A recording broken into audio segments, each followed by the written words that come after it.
ये बहुत पॉपुलर सवाल है। मतलब बहुत सारी चीजें हैं इसमें कि हमने एक टोटल सामान लिया है जिसमें से 1/4 12% लॉस पे है, और 1/3 44% प्रॉफिट पे है, और बाकी जो सामान है वो 7% पे लॉस पे है।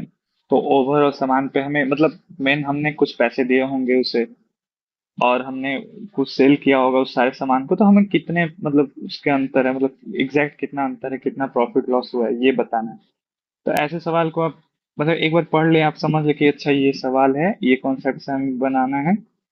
कैसे मतलब ये सवाल इस कॉन्सेप्ट का है, तो कैसे यूज करना है कि देखिए आपको एक पहले तो नंबर गेट करना पड़ेगा कि हम कितना सामान लेते हैं और कितना सामान हमको, तब वहां से ना हम निकालेंगे कितना सामान हमें लॉस हो रहा है, कितना सामान हमें प्रॉफिट में आ रहा है।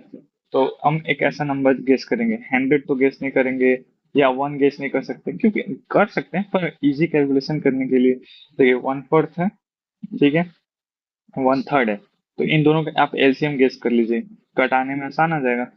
तो ये 1/4 है, ऐसे लिख लीजिए, ये 1/3 है। आप जैसे क्वेश्चन में है तो आप पहले तो ये लिखा कीजिए 1/4 1/3। तो आपको ध्यान है कि हाँ मैं मान लेता हूँ कि मैंने 12 सामान है मेरे पास, ठीक है।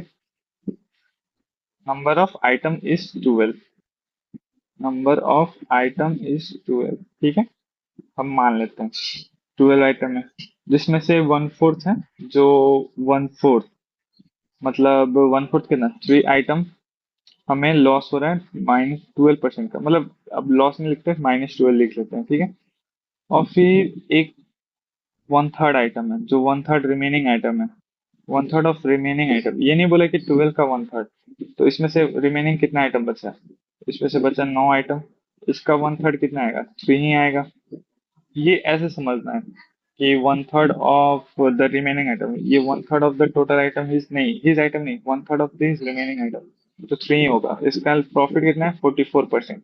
एंड रेस्ट कितना बचा है, 3 3 6 6 बचे, तो 6 का 7% इसमें लॉस पे है, ठीक है, माइनस में। आप ऐसे समझेंगे और जल्दी करेंगे, मतलब अब तो पहली बार है क्वेश्चन देख रहे हैं कि इसको ऐसे बनाते हैं, तो आप ऐसे यूज कर सकते हैं। पर जब आदत हो जाए तो इसको 2 3 बार प्रैक्टिस करेंगे तो खुद ही समझ आएगा कि ये 3 3 3। तो ऐसे समझ ले कि रेशियो है, एज इट इज रेशियो है, तो 1:1:2, -12%। अब इसको नहीं काटेंगे, 44% ये तो दिया हुआ है ना, 7% माइनस में, ठीक है। तो हमें एग्जैक्ट प्रॉफिट लॉस निकालना है। ये हमारे टोटल आइटम है, जैसे इसमें 12 आइटम थे, तो आप कर सकते हैं कि हाँ 12×3 = 36, 44 इतना, -7 × 6 इतना, और सबको जोड़ के फिर 12 से डिवाइड करेंगे, लेंथी कैलकुलेशन होगा वो से। सेम आंसर है, आप करके दे सकते हैं, आपके पास टाइम है तो। मैं नहीं करूंगा। तो यहाँ से 12 -12, यहाँ से -14, -14 -12 -28 और 44, तो टोटल हमारे पास 18 बचे, हाँ 18%।